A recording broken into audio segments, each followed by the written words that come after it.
8. Tantas desdichas, parecerá mentira, no era más que el preámbulo del infortunio grande, aterrador, en que el infeliz linaje de los Juárez y Zapatas había de caer, la boca del abismo en que sumergido le hallamos al referir su historia. Desde que vivían en la calle del Olmo, doña Francisca fue abandonada de la sociedad, que le ayudó a dar al viento su fortuna, y en las calles del Sauco y Almendro desaparecieron las pocas amistades que le restaban. Por entonces la gente de la vecindad, los tenderos chasqueados y las personas que de ella tenían lástima empezaron a llamarla Doña Paca, y ya no hubo forma de designarla con otro nombre. Gentezuelas desconsideradas y groseras solían añadir al nombre familiar algún mote infamante: Doña Paca la tramposa, la marquesa del infundio. Está visto que Dios quería probar a la dama rondeña, porque a las calamidades del orden económico añadió la grande amargura de que sus hijos, en vez de consolarla, despuntando por buenos y sumisos, agobiaron su espíritu con mayores mortificaciones y clavaron en su corazón espinas muy punzantes. Antoñito, defraudando las esperanzas de su mamá y esterilizando los sacrificios que se habían hecho para encarrilarle en los estudios, salió de la piel del diablo. En vano su madre y Benina, sus dos madres más bien, se desvivían por quitarle de la cabeza las malas ideas. Ni el rigor ni las blanduras daban resultado. Se repetía el caso de que, cuando ellas creían tenerle conquistado con carantoñas y mimos, él las engañaba con fingida sumisión, y escamoteándoles la voluntad, se alzaba con el santo y la limosna. Era muy listo para el mal, y hallábase dotado de seducciones raras para hacerse perdonar sus travesuras. Sabía esconder su astuta malicia bajo apariencias agradables. A los 16 años engañaba a sus madres como si fueran niñas. Traía falsos certificados de exámenes. Estudiaba por apuntes de los compañeros, porque vendía los libros que se le habían comprado. A los 19, las malas compañías dieron ya carácter grave a sus diabluras. Desaparecía de la casa por 2 o 3 días, se embriagaba, se quedó en los huesos. Uno de los principales cuidados de las dos madres era esconder en las entrañas de la tierra la poca moneda que tenían, porque con él no había dinero seguro. La sacaba con arte exquisita del seno de doña Paca o del bolso mugriento de Benina. Arramblaba por todo, fuera poco, fuera mucho. Las dos mujeres no sabían qué escondrijos inventar, ni en qué profundidades de la cocina o de la despensa esconder sus mezquinos tesoros. A pesar de esto, su madre le quería entrañablemente, y Benina le adoraba, porque no había otro con más arte y más refinado histrionismo para fingir el arrepentimiento. A sus delirios seguían comúnmente días de recogimiento solitario en la casa, derroche de lágrimas y suspiros, protestas de enmienda, acompañadas de un febril besuqueo de las caras de las dos madres burladas.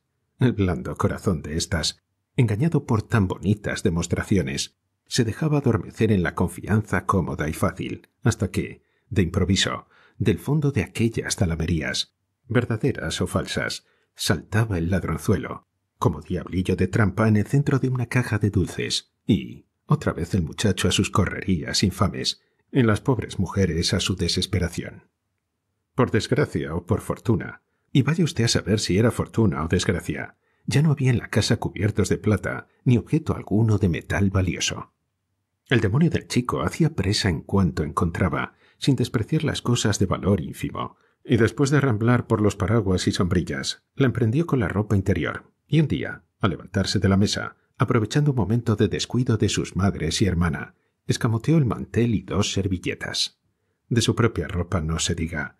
En pleno invierno andaba por las calles sin abrigo ni capa, respetado de las pulmonías, protegido sin duda contra ellas por el fuego interior de su perversidad. Ya no sabían doña Paca y Benina dónde esconder las cosas, pues temían que les arrebatara hasta la camisa que llevaban puesta. Baste decir que desaparecieron en una noche las vinajeras y un estuchito de costura de Obdulia, otra noche 2 planchas y unas tenacillas, sucesivamente elásticas usadas, retazos de tela y multitud de cosas útiles aunque de valor insignificante.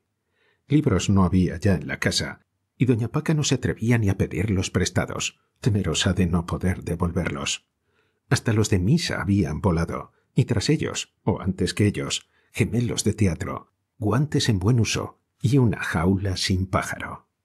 Por otro estilo y con organismo totalmente distinto del de su hermano, la niña daba también mucha guerra.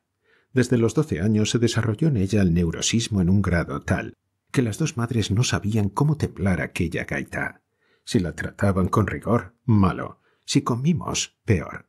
Ya mujer, pasaba sin transición de las inquietudes epilépticas a una languidez mortecina. Sus melancolías intensas aburrían a las pobres mujeres tanto como sus excitaciones, determinantes de una gran actividad muscular y mental. La alimentación de Obdulia llegó a ser el problema capital de la casa, y entre las desganas y los caprichos famélicos de la niña, las madres perdían su tiempo y la paciencia que Dios les había concedido al por mayor. Un día le daban, a costa de grandes sacrificios, manjares ricos y substanciosos, y la niña los tiraba por la ventana. Otro se hartaba de bazofias que le producían horroroso flato. Por temporada se pasaba días y noches llorando, sin que pudiera averiguarse la causa de su duelo. Otras veces se salía con un geniecillo displicente y quisquilloso, que era el mayor suplicio de las dos mujeres. Según opinión de un médico, que por lástima las visitaba, y de otros que tenían consulta gratuita, todo el desorden nervioso y psicológico de la niña era cuestión de anemia, y contra esto no había más terapéutica que el tratamiento ferruginoso, los buenos filetes y los baños fríos. Era Obdulia bonita, de facciones delicadas, tez opalina, cabello castaño, talle sutil y esbelto, ojos dulces, habla modosita y dengosa cuando no estaba de morros.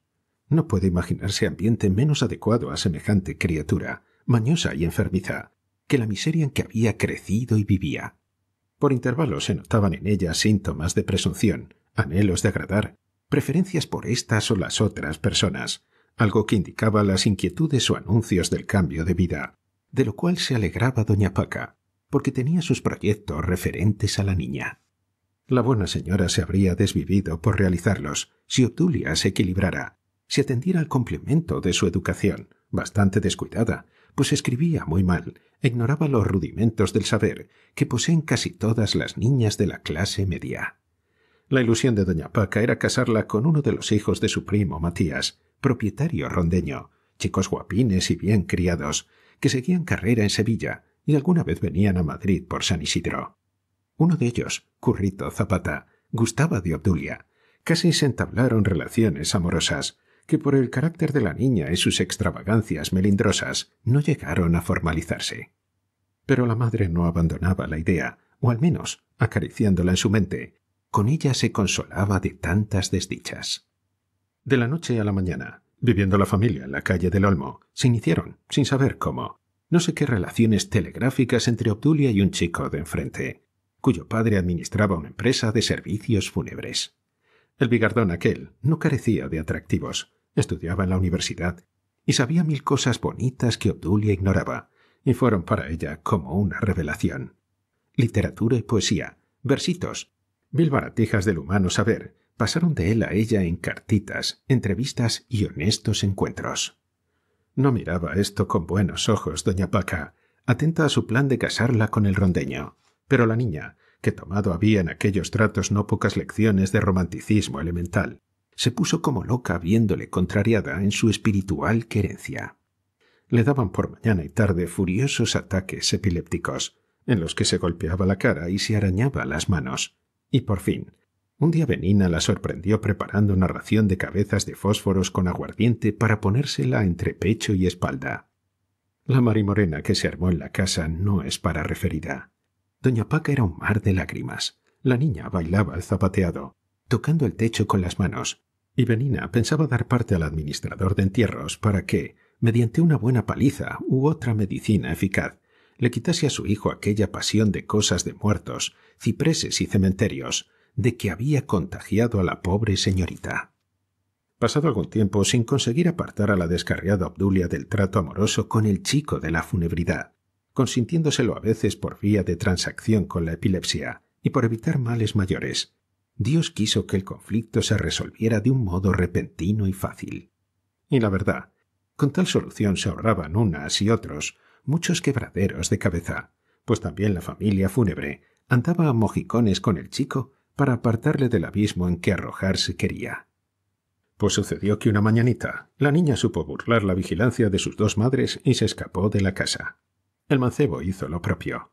Juntáronse en la calle, con propósito firme de ir a algún poético lugar donde pudieran quitarse la miserable vida, bien abrazaditos, expirando al mismo tiempo, sin que el uno pudiera sobrevivir al otro. Así lo determinaron en los primeros momentos, y echaron a correr, pensando simultáneamente en cuál sería la mejor manera de matarse, de golpe y porrazo, sin sufrimiento alguno, y pasando en un tris a la región pura de las almas libres. Lejos de la calle del Almendro, se modificaron repentinamente sus ideas, y con perfecta concordancia pensaron cosas muy distintas de la muerte. Por fortuna, el chico tenía dinero, pues había cobrado la tarde anterior una factura de féretro doble de zinc y otra de un servicio completo de cama imperial y conducción con 6 caballos, etc. La posesión del dinero realizó el prodigio de cambiar las ideas de suicidio en ideas de prolongación de la existencia, y variando de rumbo, se fueron a almorzar a un café y después a una casa cercana, de la cual, ya tarde, pasaron a otra donde escribieron a sus respectivas familias, notificándoles que ya estaban casados. Como casados, propiamente hablando, no lo estaban aún, pero el trámite que faltaba tenía que venir necesariamente. El padre del chico se personó en casa de doña Paca, y allí se convino, llorando ella y pateando él, que no había más remedio que reconocer y acatar los hechos consumados. Y puesto que doña Francisca no podía dar a su niña dinero o efectos, ni aun en mínima cantidad para ayuda de un catre, él daría a Luquitas alojamiento en lo alto del depósito de ataúdes y un sueldecillo en la sección de propaganda. Con esto, y el corretaje que pudiera corresponderle por trabajar el género en las casas mortuorias, colocación de artículos de lujo o por agencia de embalsamamientos, podría vivir el flamante matrimonio con honrada modestia.